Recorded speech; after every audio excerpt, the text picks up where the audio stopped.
जों sak sakno बैबाय mangkhojak na musung layo muitok thaijak ni musung layo elembak sao kaitani samung thaidi hake borok kodo maromui kathang tong sak nana muitok thai tongbaibana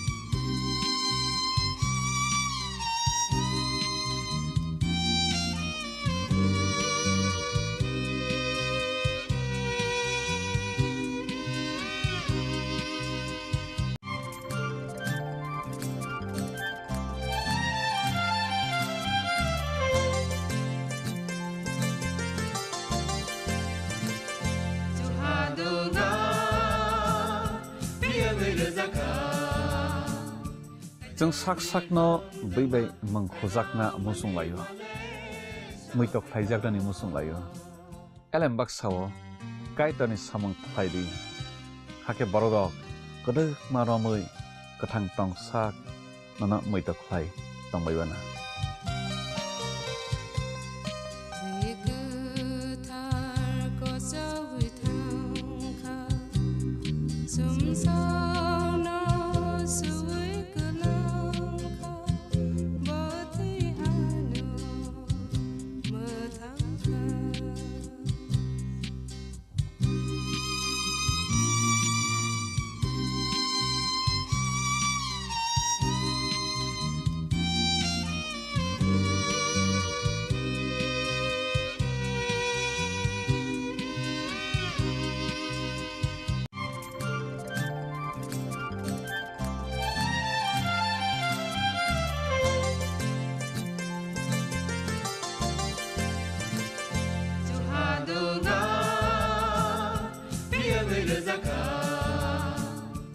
जों sak sakno बैबाय mangkhojak na musung layo muitok thaijak ni musung layo elembak sao kaitani samung thaidi hake borok kodo maromui kathang tong sak nana muitok thai tongbaibana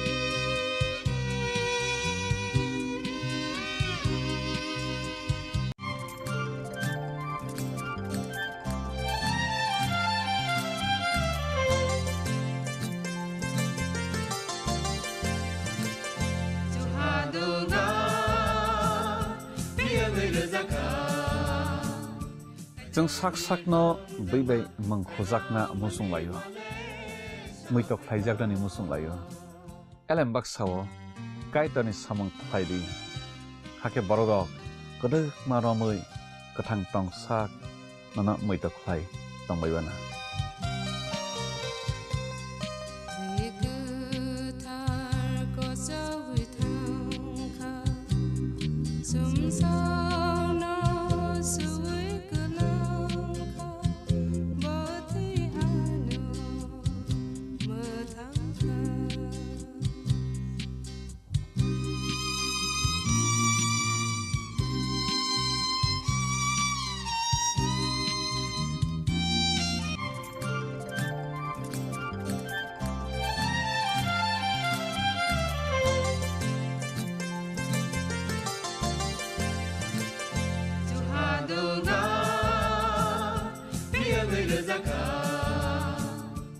जों sak sakno बैबाय mangkhojak na musung layo muitok thaijak ni musung layo elembak sao kaitani samung thaidi hake borok kodo maromui kathang tong sak nana muitok thai tongbaibana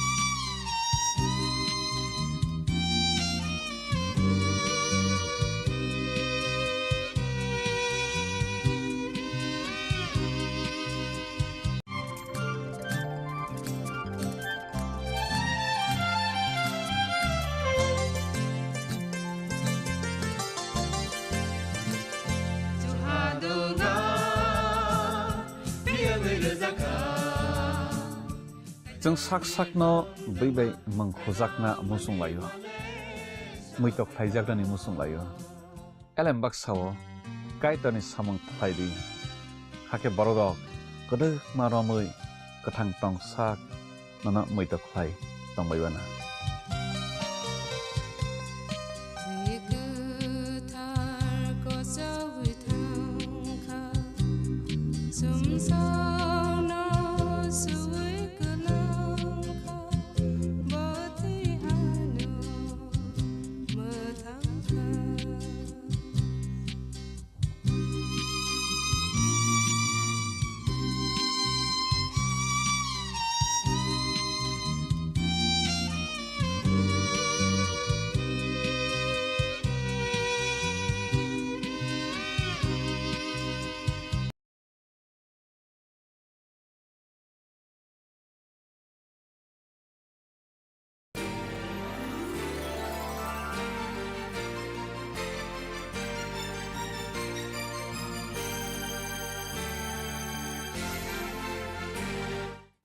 প্রিয় বন্ধু, আশাময়ী নারী অনুষ্ঠানের আরেকটি পর্বে আপনাদের সবাইকে স্বাগত জানাই।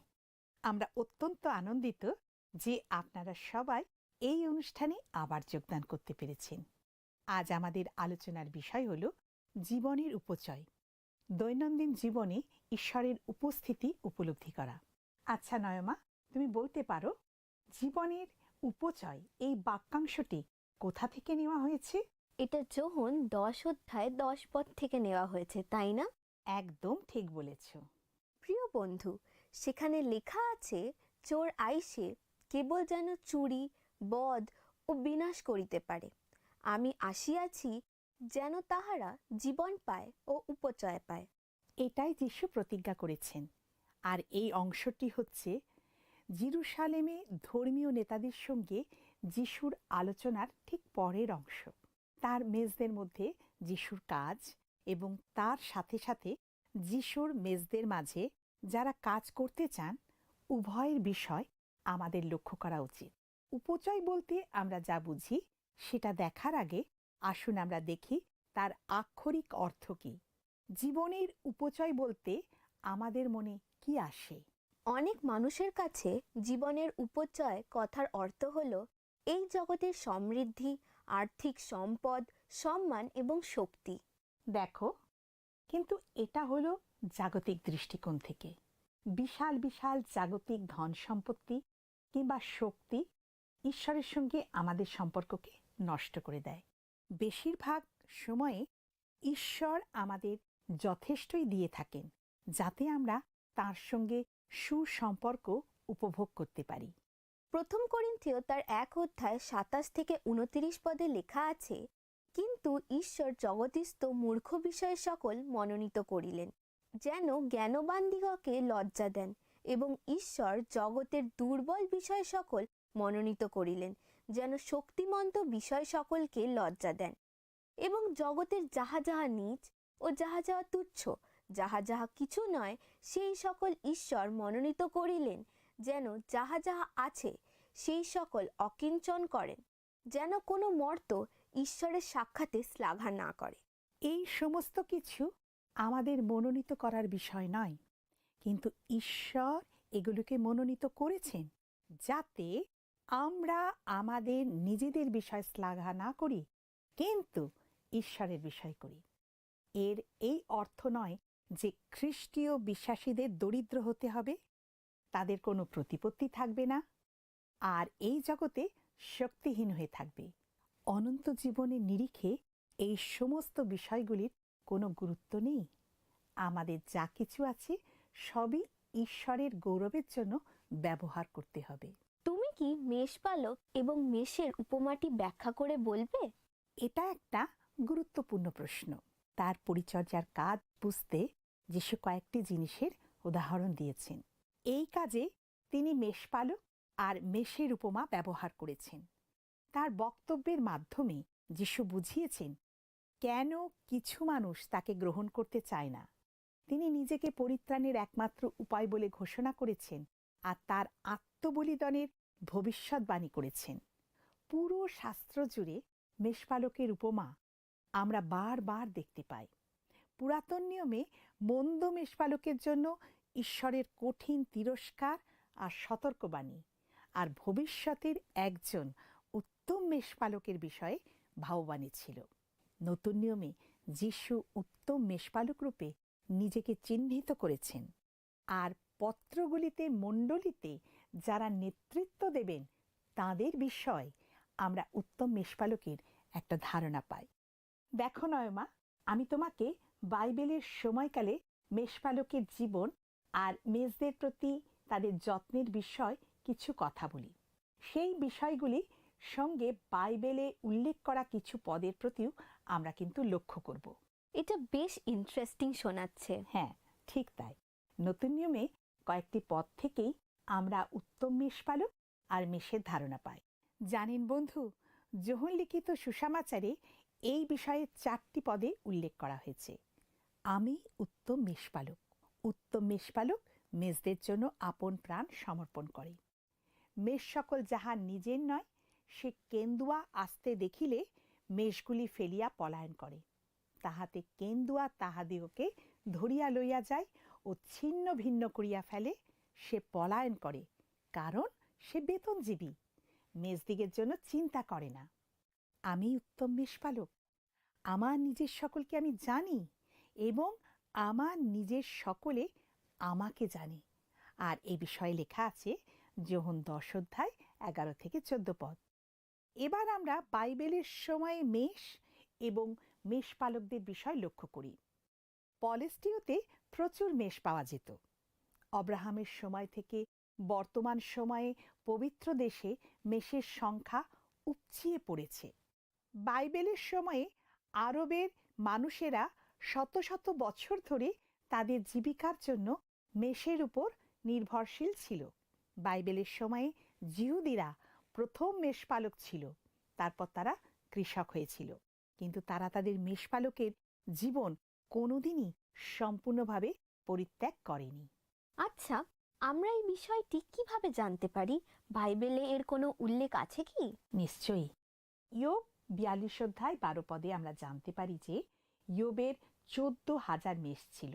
আবার এরপর প্রথম রাজাবলী 8 অধ্যায় 63 পদে লেখা আছে যে মন্দির প্রতিষ্ঠা করার সময়ে সলোমন 1,20,000 মেষ বলি দিয়েছিলেন। দেখুন বন্ধু, বাইবেলের সময়ে মেষ পালন একটা বহু প্রচলিত পেশা ছিল। কিছুটা হলেও এখনো এটা মানুষের একটি প্রচলিত জীবিকা।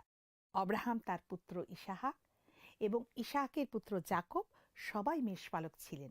মশিও মেষপালক ছিলেন এবং অবশ্যই দাউদও ছিলেন।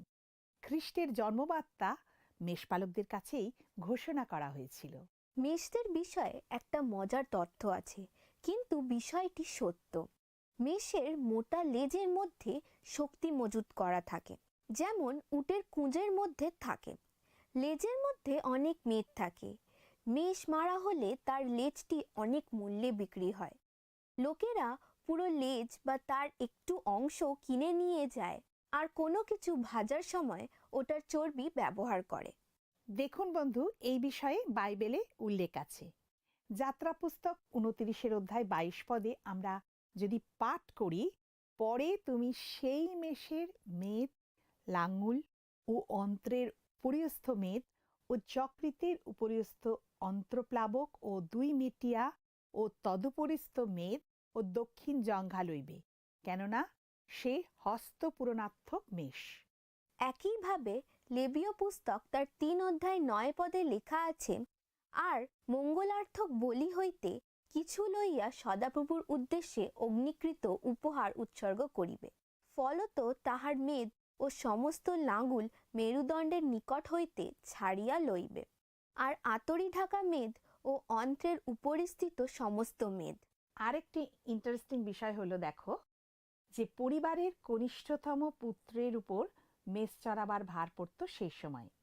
জ্যেষ্ঠ পুত্র বয়ঃপ্রাপ্ত হওয়ার সাথে সাথে মেষ পালন করা থেকে নিজেকে সরিয়ে নিয়ে পিতার সঙ্গে কৃষিকর্মে অংশগ্রহণ করত এবং তার মেষ পালনের দায়িত্ব সে তার পরের ভাইয়ের উপরে ছেড়ে দিত।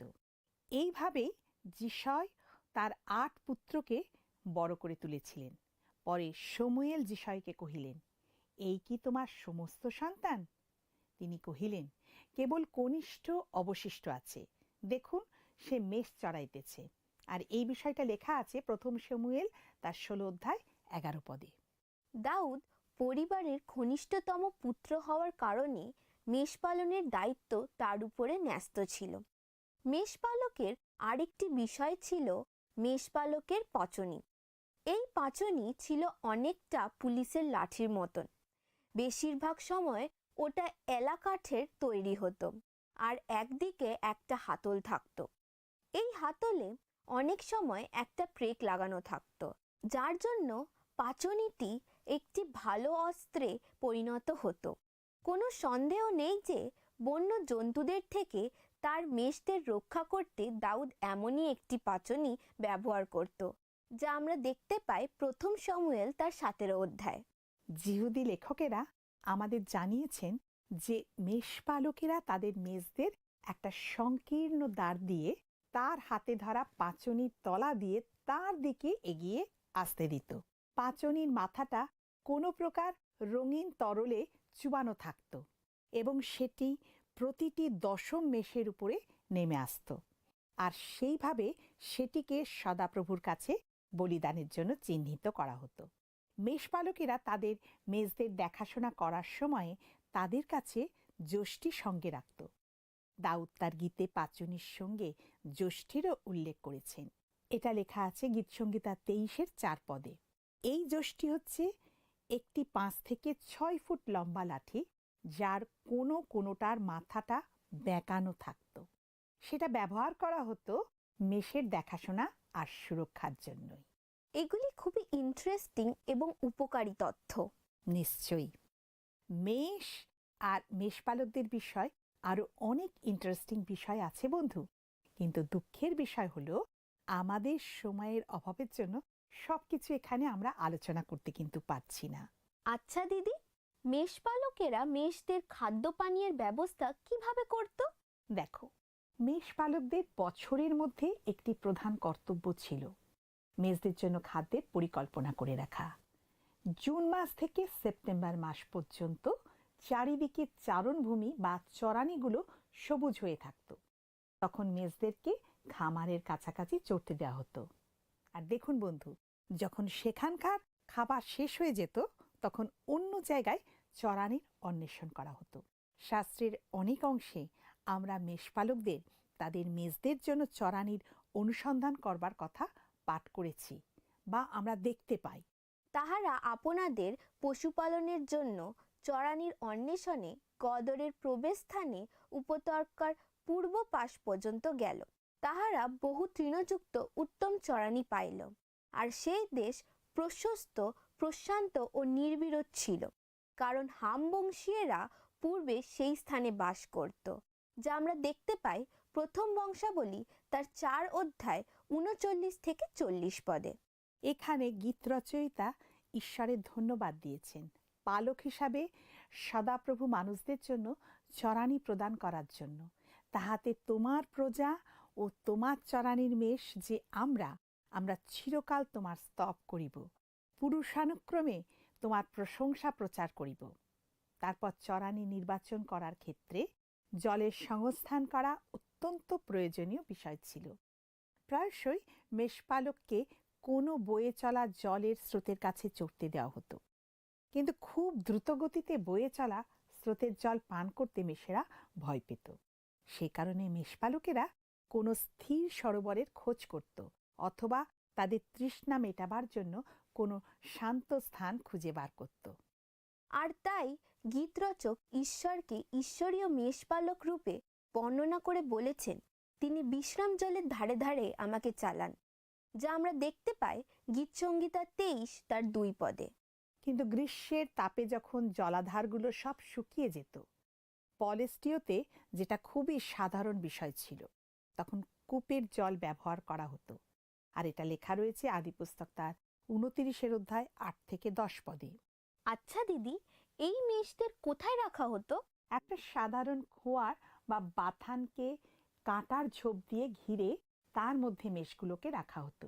কেবল এইটুকুই সুরক্ষার প্রয়োজন হতো, কারণ আবহাওয়া অনুকূল থাকলে মেষপালকেরা মেষপালের সাথেই রাত্রি যাপন করত। ইসরায়েলের ভবিষ্যতের বিষয়ে ভাববাণী বলতে গিয়ে জিহিসকেল ভাববাদী বলেছেন, আমি উত্তম চড়াইতে তাহাদেরকে চড়াইব, এবং ইসরায়েলের উচ্চ উচ্চ পর্বতে তাহাদের বাথান হইবে। তাহারা সেই স্থানে উত্তম বাথানে শয়ন করিবে, এবং ইসরায়েলের পর্বতমালায় হরিৎ চড়াইতে চড়িবে, যা লেখা আছে জিহিসকেল তার 34 অধ্যায় 14 পদে। আমরা বাইবেলের সময় মেষপালক ও মেষদের জীবন কেমন ছিল সেই বিষয়ে জানলাম। এখন আমরা দেখি সেটা খ্রিস্টের উল্লেখিত জীবনের উপচয়ে কেমনভাবে প্রয়োগ করা হয়েছে। আমরা দেখেছি যোহন 10 অধ্যায় 10 পদে কি লেখা আছে। এবার আসুন আমরা জীবনের উপচয় সম্বন্ধে খ্রিস্টের যে দৃষ্টিকোণ আছে সেটা পরীক্ষা করে দেখি।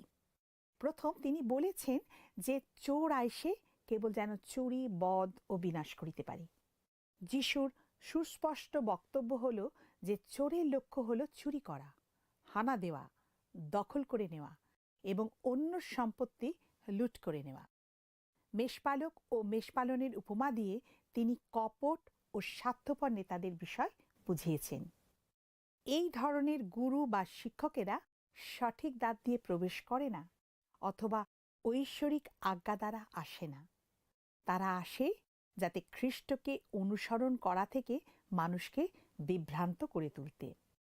অন্যভাবে বললে তারা মানুষের হৃদয় হরণ করার চেষ্টা করে। এর একটা ভালো উদাহরণ আমরা দেখতে পাই 2 শমূয়েল তার 15 অধ্যায় 6 পদের শেষ অংশে। সেখানে লেখা আছে, ইসরায়েলের যত লোক বিচারার্থে রাজার নিকটে যাইত, সকলের প্রতি অবশালোম এইরূপ ব্যবহার করিত। এই প্রকারে অবশালোম ইসরায়েল লোকদের চিত্ত হরণ করিল।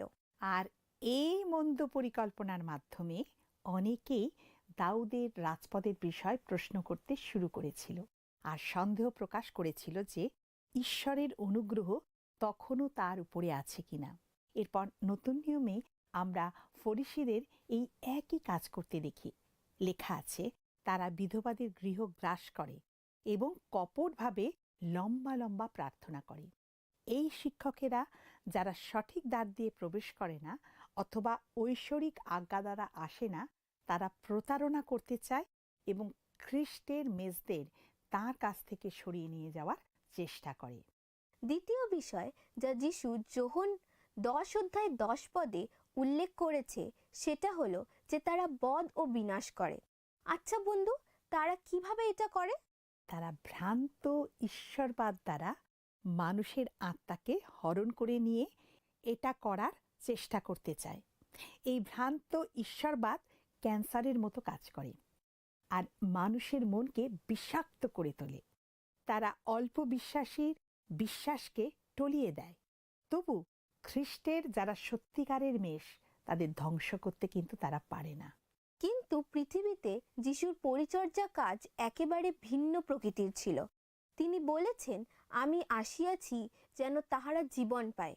তিনি স্বর্গ থেকে নেমে এসেছিলেন যেন তার মেষরা জীবন পেতে পারে, আত্মিক ও অনন্তকালীন। মানুষ স্বভাবতই অন্যায় আর পাপে মৃত, এবং অনন্তকালীন মৃত্যুর জন্য সে স্বয়ং দায়ী। বেশ, যিশু আমাদের কেমন উপচিয়ে পড়া জীবন দিয়েছেন, তুমি কি ব্যাখ্যা করে বলতে পারবে প্লিজ? নিশ্চয়ই। দেখো, যোহন 10 অধ্যায় 10 পদে আমাদের বলা হয়েছে, আমি আসিয়াছি যেন তাহারা জীবন পায় ও উপচয় পায়। উপচিয়ে পড়া জীবন হচ্ছে স্বর্গীয় অথবা আত্মিকভাবে উপচিয়ে পড়া। আমরা যখন যিশুর উপরে ভরসা করি তখন আমাদের জাগতিক বিষয় নিয়ে চিন্তা করার প্রয়োজন হয় না। আর এটা লেখা রয়েছে মথি 6:25-32 পদে। কিন্তু আমরা যদি প্রথমে তার রাজ্য ও তার ধার্মিকতার বিষয়ে চেষ্টা করি তাহলে ওই সকল দ্রব্যও আমাদের দেওয়া যাবে। আর এটাও লেখা রয়েছে মথি 6:33 পদে। আমরা আবার দেখতে পাই ফিলিপিও 4:19 পদে, আর আমার ঈশ্বরের গৌরবে খ্রিস্ট যিশুতে স্থিত আপন ধন অনুসারে তোমাদের সমস্ত প্রয়োজনীয় উপকার পূর্ণরূপে সাধন করিবেন। আমরা যদি ঈশ্বরের সঙ্গে আমাদের সম্পর্কের প্রতি মনোনিবেশ করি তিনি আমাদের প্রয়োজন মেটাবেন। আর সেটা যদি জাগতিক ধন হয় তাহলে আমরা ঈশ্বরের ধন্যবাদ দেব, আর যদি সেটা না হয় তাহলেও আমরা ঈশ্বরের ধন্যবাদ দেব। জীবনের উপচয়ের আরেকটি অর্থ হল অনন্ত জীবন। যিশু অনন্ত জীবনকে ব্যাখ্যা করে বলেছেন, আর ইহাই অনন্ত জীবন যে তাহারা তোমাকে একমাত্র সত্যময় ঈশ্বরকে এবং তুমি যাহাকে পাঠাইয়াছ তাহাকে যীশুখ্রিস্টকে জানিতে পায়, যা লেখা আছে যোহন তার 17 পদে। পার্থিব দৃষ্টিভঙ্গিতে আমরা যখন অনন্ত জীবনের কথা চিন্তা করি তখন আমাদের সেটাকে কেবল অসমিতা বলে মনে হয়, কিন্তু স্বর্গীয় দৃষ্টিকোণে অনন্ত জীবনের অর্থ হচ্ছে ঈশ্বর পিতা এবং তার পুত্র যিশুকে জানতে পারা। সুতরাং জীবনের উপচয় হচ্ছে অনন্ত জীবন, সেটা হচ্ছে ঈশ্বরকে জ্ঞাত হওয়া। প্রথম যোহন 5:12 পদ বলে, পুত্রকে যে পাইয়াছে সে সেই জীবন পাইয়াছে। সুতরাং পরিত্রাণ লাভ করার সাথে সাথে খ্রিস্ট বিশ্বাসীরা অনন্ত জীবন প্রাপ্ত হন। সবশেষে জীবনের উপচয় একটি অবিরত প্রক্রিয়া। পরিত্রাণের মতোই পরিত্রাণের মুহূর্তে আমাদের জীবনের উপচয় দেওয়া হয়, কিন্তু আমাদের মধ্যে ওটা গড়ে ওঠে। ফিলিপিও তার 3:12 পদ বলে, আমি যে এখন পাইয়াছি কিংবা এখন সিদ্ধ হইয়াছি তাহা নয়, কিন্তু যাহার নিমিত্ত খ্রিস্ট যিশু কর্তৃক ধৃত হইয়াছি, কোন ক্রমে তাহা ধরিবার চেষ্টায় দৌড়িতেছি। পোল উপলব্ধি করেছিলেন যে যদিও তার জীবনের উপচয় ছিল, তাকে সেটা তার নিজের করে নেবার জন্য ধরবার চেষ্টা করতে হবে। ঈশ্বরের জীবনের উপচয়ের অভিজ্ঞতা কিভাবে লাভ করা যায়, আমরা কয়েকটি বাস্তব পদক্ষেপ দেখি। আর এই সমস্ত বিষয়ের মূল কথা হলো যে আজ যখন ঈশ্বর আমাদের কাছে আসতে চাইছেন এবং আমাদের জীবনের একটা অংশ হতে চাইছেন, তখন অনেক সময় আমরা তার অন্বেষণ করবার চেষ্টা করি। প্রথমত, আমাদের সারাদিনের কাজের মধ্যে আমাদের অন্তরে ঈশ্বরের আত্মার উপস্থিতির বিষয় আমাদের সচেতন থাকতে হবে। আমরা যখন সেই বিষয়ে সচেতন হই তখন প্রত্যেকটি ঘটনা আর আমাদের জীবনের প্রতিটি ক্ষেত্রে পরিবর্তন হয়। দ্বিতীয়ত, ঈশ্বর আমাদের জীবনের প্রতিটি বিষয়ের প্রতি আগ্রহী, আর সেই কারণে আমরা কি করব না করব সেই বিষয়ে তার পছন্দ অপছন্দ আছে। আমরা যা যা করতে চাই সেই বিষয়ে তার ইচ্ছা কি সেটা প্রার্থনা করে তার কাছ থেকে জানতে পারি। তারপর তিনি যা উত্তর দেন সেটা আমাদেরকে শুনতে হবে। যে মানুষদের আমাদের জীবনে তিনি নিয়ে এসেছেন, হয় তাদের মাধ্যমে আমরা সেটা জানতে পারি, অথবা তার কাছে প্রার্থনা সহকারে সেটা আমাদের নিজেদের অন্তর্দৃষ্টি দিয়েও জানতে পারি। তৃতীয়ত, তাকে আমাদের নিত্য সঙ্গী হিসাবে দেখতে হবে। আমরা যখন সবসময় তার উপস্থিতি উপলব্ধি করি তখন তিনি কোথায় এই বিষয়ে আমাদের চিন্তা করতে হবে না। আমাদের বিষয়ে তিনি কি মনে করেন সেটাও ভাবতে হবে না। তিনি আমাদের জীবনের প্রত্যেকটি বিষয়ে আমাদের সঙ্গে কথা বলতে ইচ্ছুক। চতুর্থ, তার উপস্থিতির আলোতে আমরা সবকিছু নিরীক্ষণ করতে পারি। আমাদের জীবনে যা কিছু ঘটে চলেছে সেগুলো ঈশ্বরের উপস্থিতিতেই ঘটতে হবে। এই বাস্তবতা আমাদের জীবনের প্রতিটি ক্ষেত্রকে প্রভাবিত করে, কারণ ভালো বিষয় হোক বা কি মন্দ বিষয় হোক, কোনো কিছুই ঈশ্বরের কাছ থেকে লুকিয়ে রাখা যায় না। আর পঞ্চমত, ঝড়ের মধ্যে আমাদের শক্তি থাকে। ঈশ্বর আছেন, সেই জন্য আমাদের জীবনে যাই হোক না কেন তাঁর উপস্থিতির বিষয় আমাদের ভরসা আছে। আমরা যে কোনো পরিস্থিতির মোকাবিলা করি না কেন, ঈশ্বরের আত্মা আমাদের চালিয়ে নিয়ে যাবেন এবং আমাদের নির্দেশ দেবেন। ঈশ্বরের বাক্যের জন্য আমাদের হৃদয়ে একটা ক্ষুধা আছে। আমাদের জীবনে যদি আরো বেশি করে ঈশ্বরের উপস্থিতি আমরা অভিজ্ঞতা লাভ করতে চাই, তাহলে বাইবেলের দিকে আমাদের ফিরতে হবে। পৃথিবীতে আমাদের জন্য ঈশ্বরের শেষ বাক্যটি এর মধ্যে অন্তর্ভুক্ত করা আছে। ঈশ্বর লেখকদের প্রভাবিত করেছিলেন বলে যে বার্তা আমাদের দিতে চেয়েছিলেন সেটা তারা রচনা করেছিলেন। দেখুন বন্ধু, এটা খুবই আশ্চর্যের বিষয়। ঈশ্বরের উপস্থিতি অনুসরণ করার একটি গুরুত্বপূর্ণ দিক হল বাইবেল অধ্যয়ন করার জন্য সময় ব্যয় করা। হ্যাঁ, সত্যি। ষষ্ঠত, ঈশ্বরের বাক্যের জন্য আমাদের হৃদয়ে একটা ক্ষুধা আছে। আমাদের জীবনে যদি আরো বেশি করে ঈশ্বরের উপস্থিতি ও অভিজ্ঞতা লাভ করতে চায়, তাহলে বাইবেলের দিকে আমাদের ফিরতে হবে। পৃথিবীতে আমাদের জন্য ঈশ্বরের শেষ বাক্যটি এর মধ্যে অন্তর্ভুক্ত করা আছে। ঈশ্বর লেখকদের প্রভাবিত করেছিলেন বলেই যে বার্তা আমাদের দিতে চেয়েছেন সেটা তারা রচনা করেছিলেন। এটা খুবই আশ্চর্যের বিষয়। ঈশ্বরের উপস্থিতি অনুসরণ করার একটি গুরুত্বপূর্ণ দিক হল বাইবেল অধ্যয়ন করার জন্য সময় ব্যয় করা। হ্যাঁ, এটা একদম সত্যি। আর দেখুন বন্ধু, সপ্তম দৃষ্টিভঙ্গি হলো যে আমাদের হৃদয়ে আনন্দ আছে। পবিত্র আত্মা আমাদের শক্তি ও প্রভাবের একটি অবিরাম সরবরাহ দিতে চান, যা আমাদের জীবনকে প্রতিদিন প্রভাবিত করতে পারে। আমরা যখন প্রথমে তার রাজ্যের চেষ্টা করি, তখন সব কিছু ঠিক জায়গায় চলে আসে। একটি দিন যতই কঠিন থেকে কঠিন হোক না কেন, প্রভুর সঙ্গে আমাদের সুসম্পর্ক থাকার কারণে আমাদের যে আনন্দ আছে সেটা কখনোই বন্ধ হয়ে যেতে পারে না।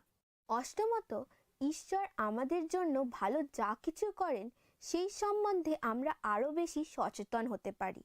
যাকবের পত্রে লেখা আছে, সমস্ত উত্তম দান এবং সমস্ত সিদ্ধ বর উপর হইতে আইসে, জ্যোতির্গণের সেই পিতা হইতে নামিয়া আইসে, যাহাতে অবস্থান্তর কিংবা পরিবর্তনজনিত ছায়া হইতে পারে না, যাহা লেখা আছে যাকব তার 1:17 এটা আমাদের অহংকার থেকে দূরে রাখে এবং যিশু যেমন শিখিয়েছেন তেমনভাবে শিশুদের মতন আমাদের বিশ্বাসের দিকে অগ্রসর হতে সাহায্য করে, যা আমরা দেখতে পাই মথি তার 18:2-4 নবমত, আমরা ঈশ্বরের উপরে ক্রমাগত নির্ভরতা অনুভব করতে পারি। আমরা যখন আমাদের সর্বদা উপস্থিত থাকা আর চির প্রেমময় পিতার সঙ্গে আমাদের সম্পর্ক লালন পালন করি, আমরা তখন তার সহায়তার জন্য তার উপরে নির্ভর করি।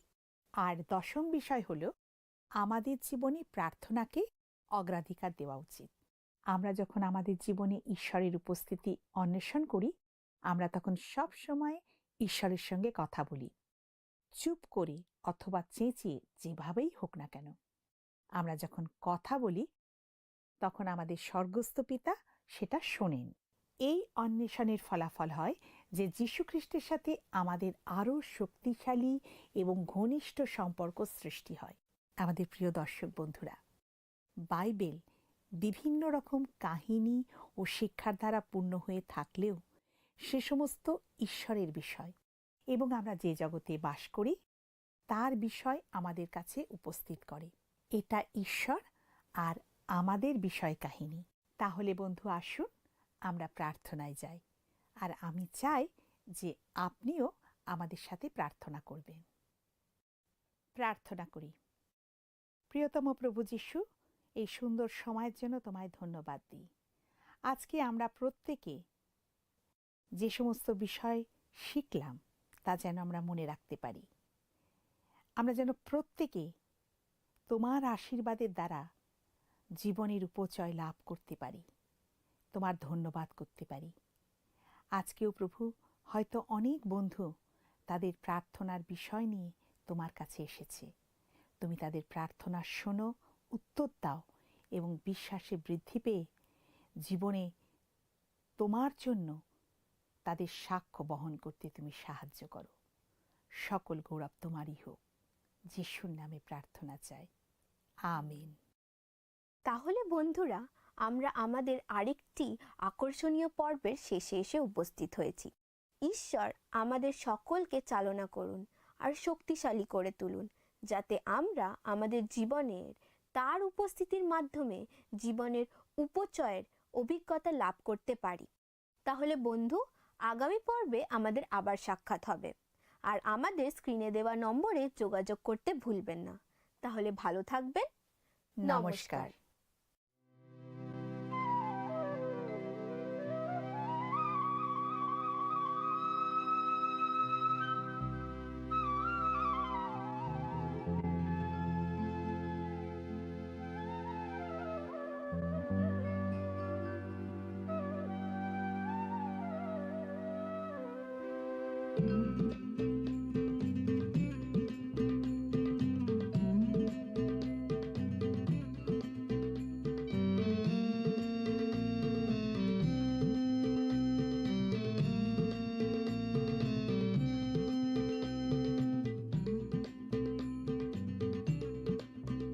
যিশু নাম বলো একবার, যিশু নাম বলো একবার, সে নামেতে শত জ্বালা, সে নামেতে শত জ্বালা জুড়ায়।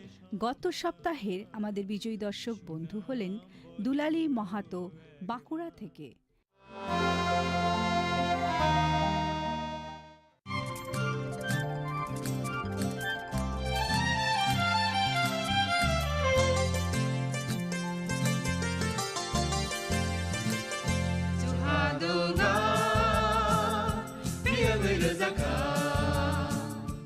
जों साक साकनो बैबाय मंखजाकना मुसुं लायो मैtok फाइजागदानि मुसुं लायो एलेम बाक्साओ काइतानि सामं फाइदि हाके बरदक गोदो मारमै गोथां टं साक नना मैtok फाइ तंबायबाना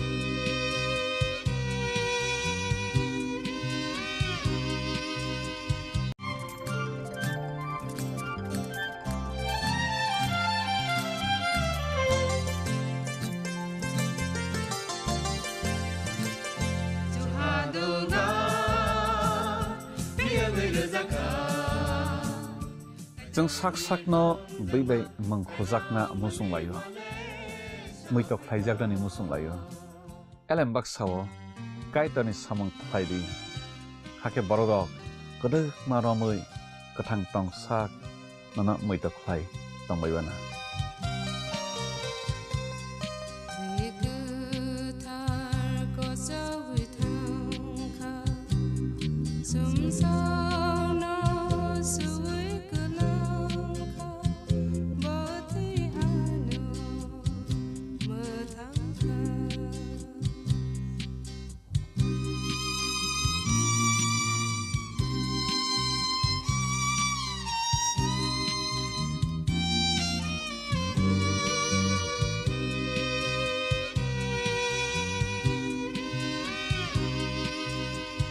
সতর্ক হন, আপনি কি ফ্ল্যাট বা প্লট কিনেছেন অথবা কেনার পরিকল্পনা করছেন? তাহলে আগে নিশ্চিত হয়ে নিন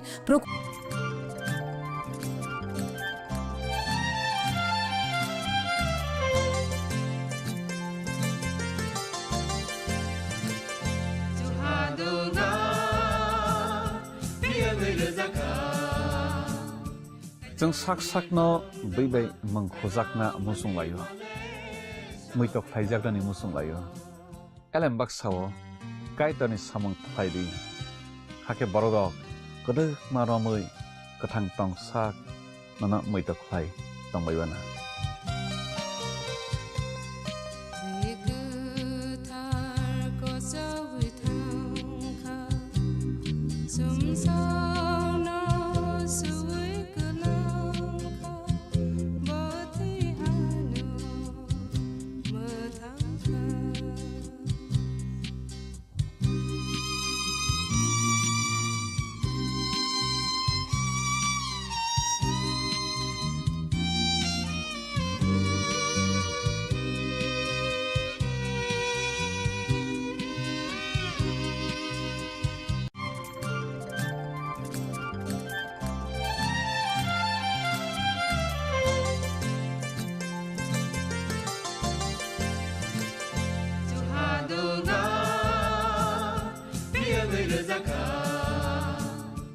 जों sak sakno बैबाय mangkhojakna musung layo muitok phaijaknani musung layo elembak sao kaitani samung phaidi hake borok kodo maromui kathang tong sak nana muitok phai tongbaibana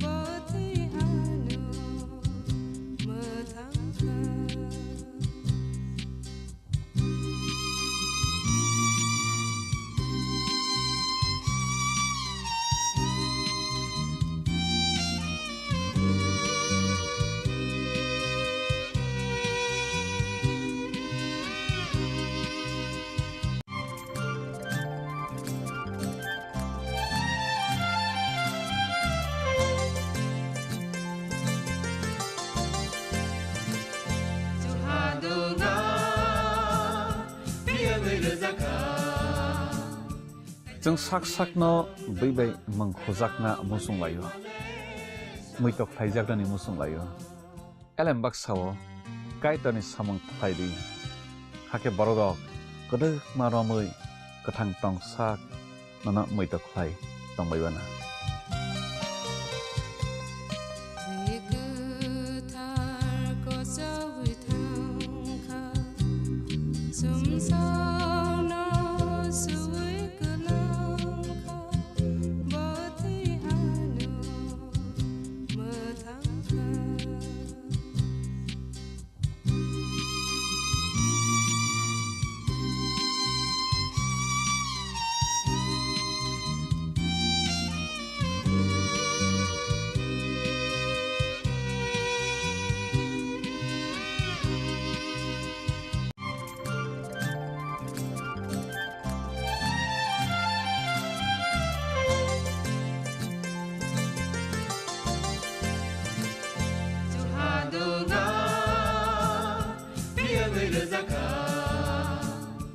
जों sak sakno बैबाय mangkhojakna musung layo muitok phaijaknani musung layo elembak sao kaitani samung phaidi hake borok kodo maromui kathang tong sak nana muitok phai tongbaibana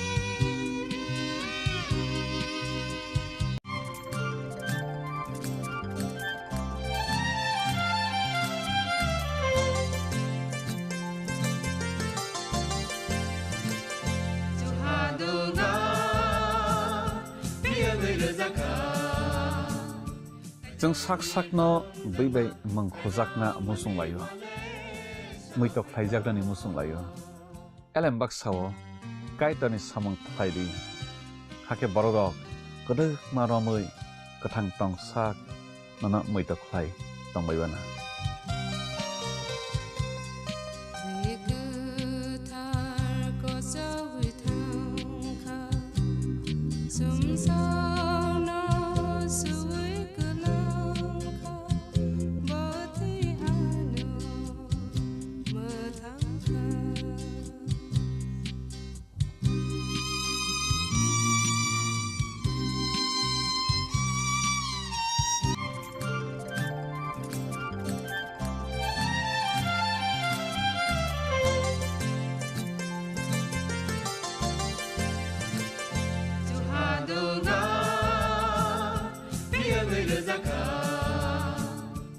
जों sak sakno बैबाय mangkhojakna musung layo muitok phaijaknani musung layo elembak sao kaitani samung phaidi hake borok kodo maromui kathang tong sak nana muitok phai tongbaibana